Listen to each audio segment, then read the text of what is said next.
What's up, guys? Well, you guys know what this is. Justin R. Harris here. You see my little cartoon right there. Back to the investments conversations that we always have. You know, we talk about real estate thoroughly. It's what my background is. There's my core knowledge is residential and commercial. Primarily commercial is what I do. I say residential because obviously I can and I do, but I typically pass that off. Specifically, commercial real estate investments, talking about portfolios, my mastery with working pro formas with you, really helping you square that whole thing away. Just a little bit about me, but that's not what we're talking about. Today with this investments, we're really digging in on the housing market. And we're gonna go in on that. So before I even just dig, because 2023 is about to get really crazy, we're gonna talk a little bit about that history and why it is totally choking America right now. So you guys really have to understand that. So you know what I need you to do? If you're on the YouTube platform, I need you to like, subscribe, follow, hit the notification bell. You need to know when I'm dropping these every Sunday, because this is the investments management stuff. That's every Sunday. We're talking about the stock market. We're talking about sometimes crypto, but crypto's really not the popular thing right now. It's kind of taboo because crypto's just hurting, right? But definitely with real estate, investments, not so much the stock market right now, as for obvious reasons. It's really, I mean, honestly, you know how to play the game in every market when it comes to stock, whether it's up or down. If it's a bull market, when I say every market, I mean a bull market, or if it's a bear market, you have to know how to play the game. Okay, that just is what it is. Or if you're a dividends guy, you know, and you just play and hold and make a little bit of cash on the side, you know, for whatever companies are still holding on and actually doing a decent payout. That's another conversation as well. But we're not digging in on that. We're talking about the housing market. And I'm going to explain some historical stuff to you guys and get you kind of caught up. It's real key that you understand what's happening. There's a lot of misinformation out there. There's a lot of good information out there. And I really want to clear some of that up. And that's just my whole point. That's just all I'm going to do. So here it is, right? Clearly, asking prices in 2021 were like Christmas in July, right? I mean, every seller got everything they wanted without a doubt, right? You would agree. Okay. Now, everybody's like, pump your brakes. What's going on? Mortgage rates are skyrocketing, right? And then, for obvious reasons, quantitative tightening because of inflation, cost of goods. Then we have war going on.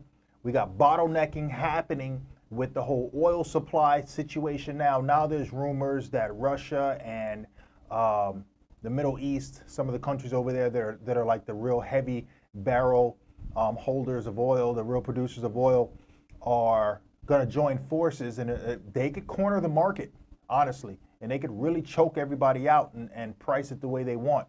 If they do that, the world's in for hurting, right? So we don't want to get to that point, but we do need to understand what's happening here. So what I wanted to do is break in some history for you guys, for those who understand what's going on. So what's happening right now? We are at 7%, without a doubt. Interest rates, mortgage interest rates. Why?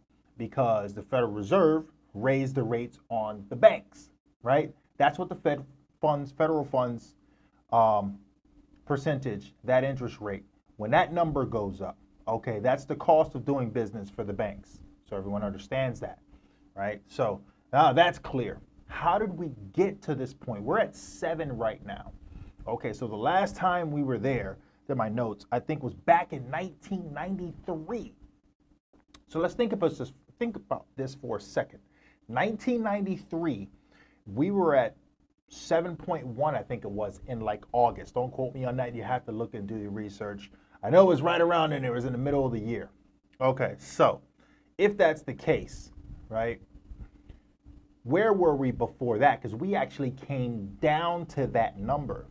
And this is what people don't understand. So if we came down to that number in 1990, what did I say? 93, where were we? Well, you back right on up, 1981, we were at 18% interest rate to borrow to go purchase. You sit there and break out your calculator right now and add 18% to your borrowed rate and amortize that 30-year fixed. You would lose your mind. I'll give you a better idea. What did I do the math? I said that the rates practically doubled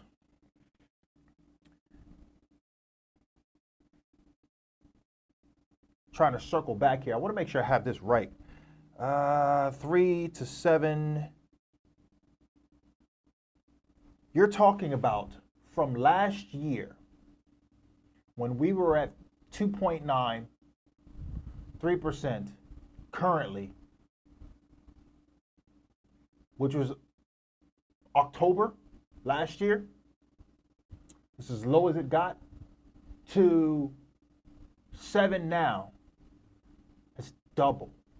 So if you were paying, or if you had something and you did a projection of $1,200 a month was your mortgage, guaranteed now that same house, cost of doing business, is more like $2,400 to $2,500 a month.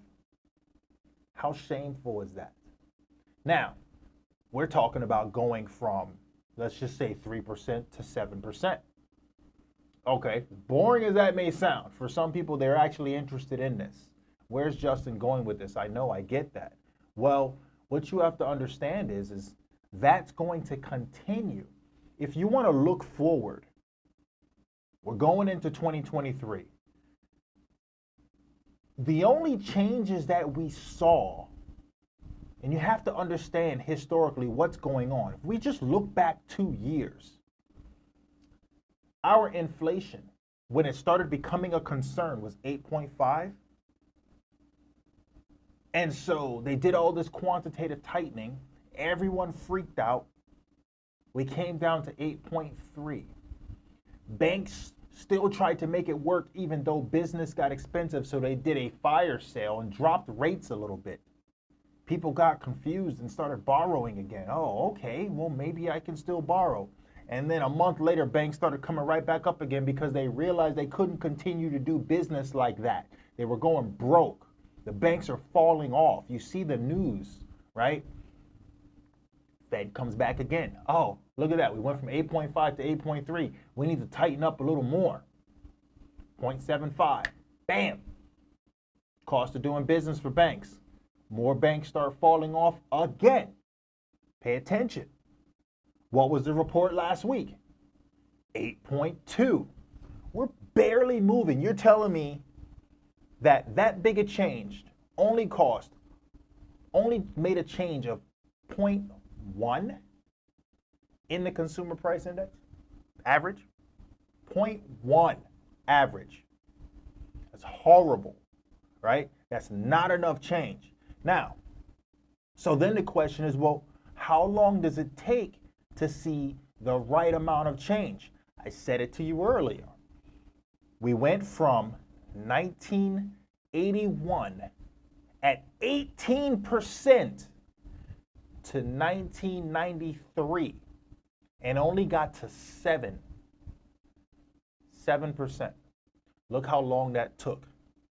81, 82, 83, 84, 85, 86, 87, 88, 89, 90, 91, 92, 93, 13 years. 13 years to make that change. Now, from that 7%, we averaged down to about 4 and 5 from 93 to about 2004, 2003, right around that range. We started to just kind of float around 4 and 5. You see what's happening here? So if it took that long for us to balance out, and for the longest period of time, that was where we saw more of the average. And then there was just some bumps in the road here and there that would freak us out, but we corrected. Where do you think we're headed now? We're not going to see some sort of drastic change. You want to see the CPI move to 2%? This is what the Federal Reserve is saying. We're looking at 8.2 right now, and we barely budged, and everyone's freaking out.